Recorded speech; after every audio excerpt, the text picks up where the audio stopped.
Shalom Bapak Ibu Saudara yang dikasih Tuhan, kita berjumpa lagi dalam acara SOS pada bulan ini. Sebelum kita mulai, mari saja kita semua boleh sama-sama berdoa. Tuhan Allah Bapa yang bertahta dalam surga, kami ucap syukur untuk setiap hari baik yang boleh kami alami bersama dengan Engkau Tuhan. Kami ucap syukur untuk penyertaan-Mu, berkat-Mu, kasih-Mu yang senantiasa melimpah dalam kehidupan setiap kami Tuhan. Terima kasih Tuhan, bahwa sebentar kami akan belajar kebenaran firman-Mu.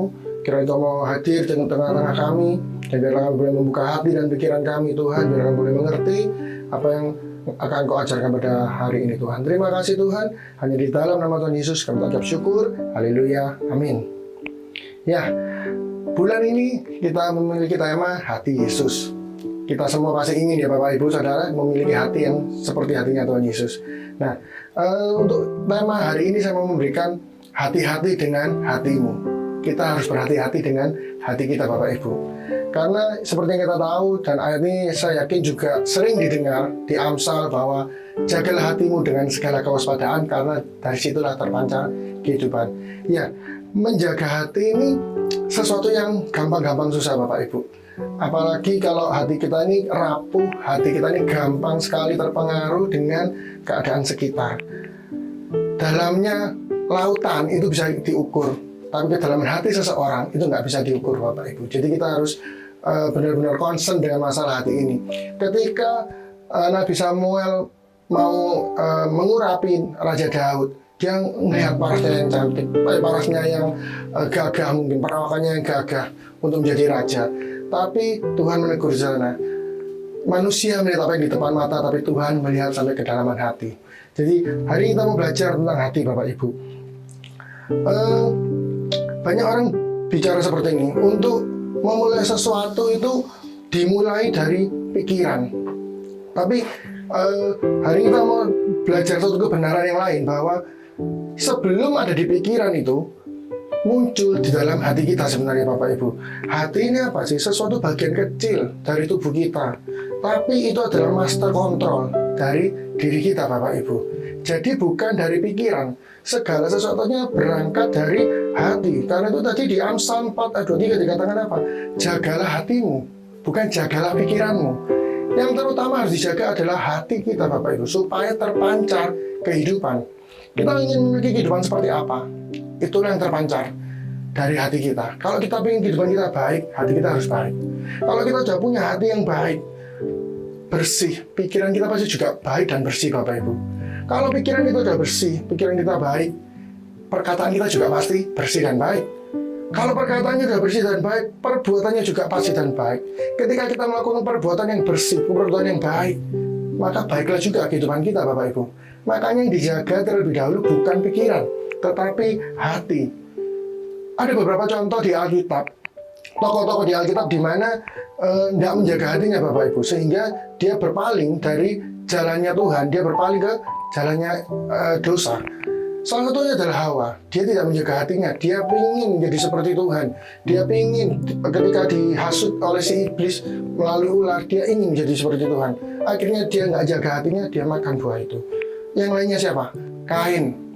Kain itu panas hatinya ketika persembahannya itu dianggap tidak diindahkan. Dia membunuh adiknya sendiri akhirnya. Saul, pada waktu dia menjadi raja, dia tuh orang yang berkenan di hati Tuhan. Tapi ketika dia mulai dengki dengan Daud, dia mulai iri dengan Daud, Tuhan gak mengindahkan Saul lagi Bapak Ibu. Contoh-contoh di Alkitab banyak sekali orang yang tidak menjaga hatinya, akhirnya menjadi orang yang tidak berkenan di hati Tuhan. Kalau kita ingin menjadi pribadi yang berkenan, kita harus memiliki hati Yesus. Hati kita itu harus berkenan kepada Tuhan. Hati kita itu harus connect kepada Tuhan. Sama seperti Daud. Daud itu dikatakan orang yang selalu berkenan kepada Tuhan. Karena apa? Hatinya itu connect dengan Tuhan. Dia suka menyembah Tuhan. Dia suka memuji Tuhan.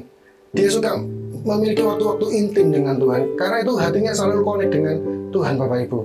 Jadi kuncinya kalau kita mau memiliki hati Yesus, kita ini harus punya hati yang sama dengan Yesus. Kalau hati kita ini baik, apa kita juga mau bergaul dengan orang yang hatinya nggak baik? Pasti kita juga nggak mau Bapak Ibu. Ketika kita punya hati yang baik, hati kita bersih, maka kehidupan yang terpancar dari hati kita itu adalah kehidupan yang baik Bapak Ibu. Saya yakin dan percaya semua orang ingin kehidupan yang baik dalam kehidupannya sehari-hari. Bukan kehidupan yang penuh dengan sakit hati, bukan kehidupan yang penuh dengan kekecewaan. Kita harus jaga hati. Tapi banyak hal di sekitar kita itu yang membuat kita tuh sakit hati Bapak Ibu. Itu kita nggak bisa pilih. Karena Tuhan mungkin izinkan kejadian-kejadian yang membuat kita sakit hati itu untuk memproses kita. Apalagi mungkin untuk anak-anak muda tuh yang sering memberikan hatinya sehingga akhirnya dia sering sakit hati, sering patah hati. Nah itu, karena itu harus hati-hati dengan hati kita. Karena kita punya hati cuma satu Bapak Ibu. Kita harus benar hati-hati. Jaga hati kita dengan segala kewaspadaan. Jangan gampang memberikan hati kita itu untuk hal-hal yang tidak berguna. Hal-hal yang untuk mengenakan daging kita. Sedangkan hati kita tuh kita anggap sesuatu yang remeh mungkin, sesuatu yang nggak penting, sesuatu yang bisa ditukar dengan hal-hal yang fana. Padahal hati kita ini kuncinya untuk connect dengan hati Tuhan. Kita harus punya hati yang baik. Jangan kita tuh membawa hati yang penuh dengan kekecewaan, sakit hati. Padahal kita tahu memang Tuhan itu bisa memulihkan. Tapi apakah tidak akan lebih baik ketika kita punya hati itu kita jaga benar-benar. Jangan sampai hati kita ini dimanfaatkan oleh si jahat untuk menjauhkan kita dari Tuhan. Jadi kita harus benar-benar jaga hati kita. Saya mau bagikan hari ini 2 poin bagaimana kita bisa menjaga hati kita Bapak Ibu. Yang pertama adalah kita harus membawa hati kita senantiasa kepada Tuhan melalui doa, melalui ibadah kita. Kita harus senantiasa bawa hati kita ini. Jangan kita tuh malas bawa hati kita. Mungkin hari-hari ini kecanggihan teknologi itu membuat kita itu terlena.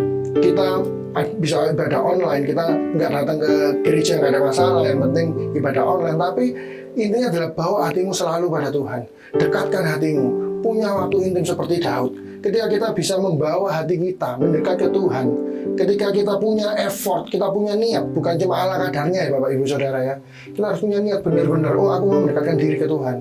Kalau kita mendekatkan diri ke Tuhan, saya yakin dan percaya Tuhan itu bukan pribadi yang jual mahal ke kita. Ketika kita mau mendekatkan diri, Tuhan juga akan membuka dirinya. Kita mendekatkan diri, Tuhan juga akan mendekat.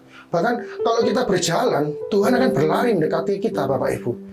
Itu tergantung dari kitanya. Ketika kita mau mendekatkan diri, kita bawa hati kita untuk menjadi serupa dengan Tuhan. Kita mau belajar dari pribadi Tuhan melalui kebenaran firman yang kita dengarkan di gereja. Kita bisa menjadi ngerti kehendak Tuhan. Kita bisa ngerti hati Tuhan. Kita bisa belajar teladan untuk menjadi seperti Tuhan Bapak Ibu. Tapi berapa banyak dari kita lebih pilih malas-malasan atau kita punya alasan lain untuk tidak mendekatkan diri pada Tuhan. Kita harus punya hati, kita bawa hati kita kepada Tuhan. Buat Tuhan yang membentuk hati kita. Mungkin proses yang Tuhan berikan itu tidak enak Bapak Ibu. Tapi itulah proses untuk menjadi serupa dengan Tuhan. Saya pernah katakan di beberapa sesi yang lalu bahwa pembelajaran kita untuk menjadi serupa dengan Tuhan itu adalah pembelajaran yang lifetime Bapak Ibu. Jadi ketika kita membawa hati kita juga harus siap hati kita itu dibentuk oleh Tuhan. Berapa lama? Nggak ada yang tahu. Karena proses ini tergantung kita dan tergantung Tuhan. Tergantung respon hati kita. Ketika kita diberi pencobaan, ujian oleh Tuhan. Apakah kita ini bisa lulus dari ujian itu Bapak Ibu?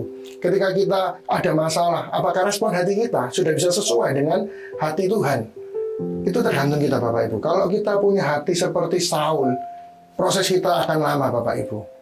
Jadi yang pertama adalah bagaimana cara kita bisa menjaga hati. Kita harus bawa hati kita pada Tuhan. Izinkan Tuhan membentuk hati kita melalui apa? Ibadah kita, jam-jam doa kita untuk diubahkan terus oleh Tuhan. Itu yang pertama. Yang kedua adalah jaga pergaulan. Ini yang gak kalah penting Bapak Ibu. Karena banyak dari kita itu menganggap, ya saya kan nggak boleh pilih-pilih teman, tapi pergaulan ini juga saya pernah bagikan beberapa waktu lalu, itu yang penting.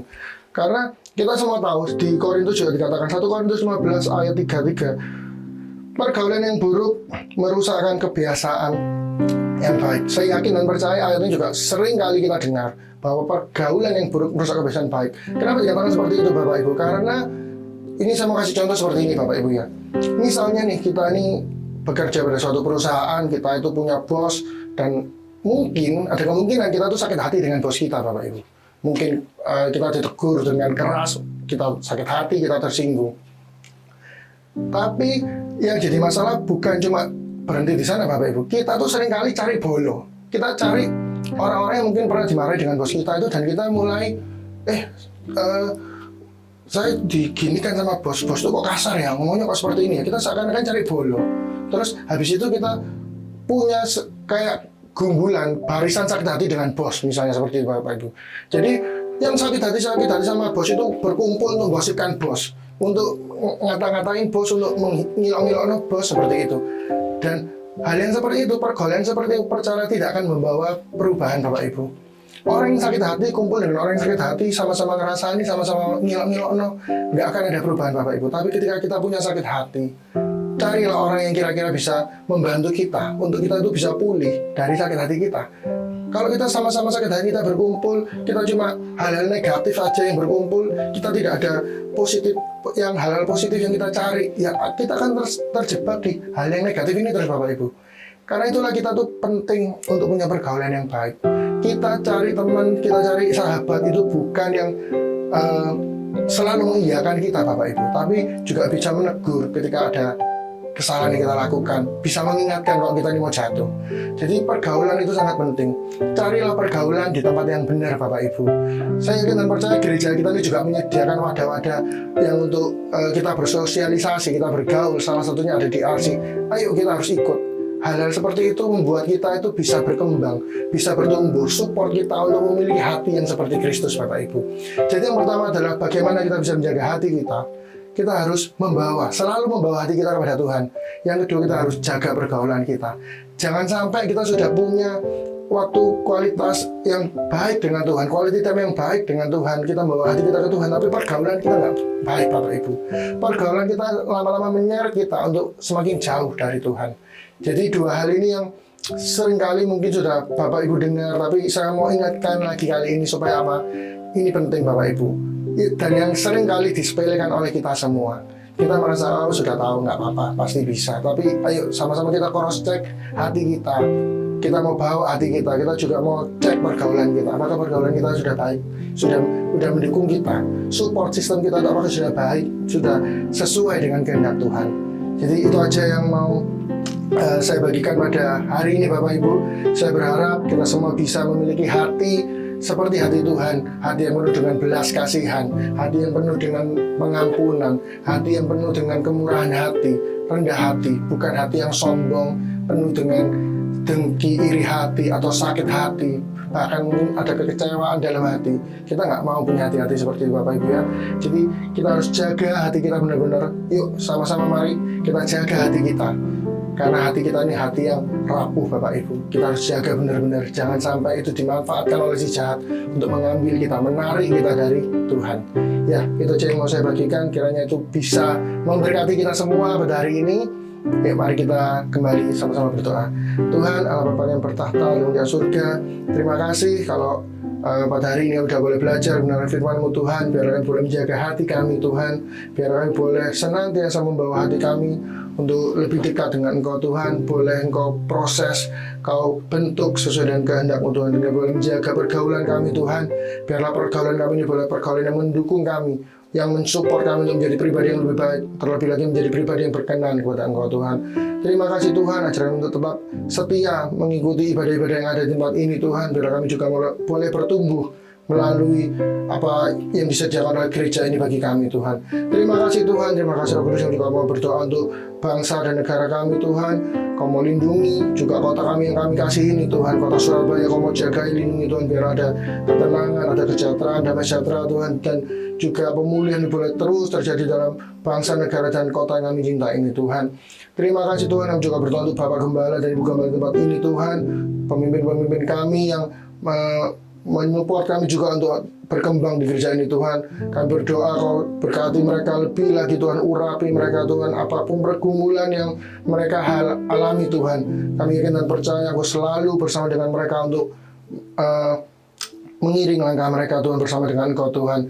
Terima kasih Tuhan, kami bersyukur kami memiliki Bapak Gembala dan Ibu Gembala yang baik di tempat ini Tuhan.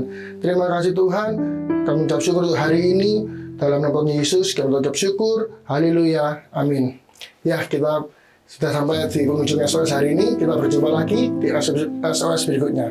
Tuhan Yesus memberkati.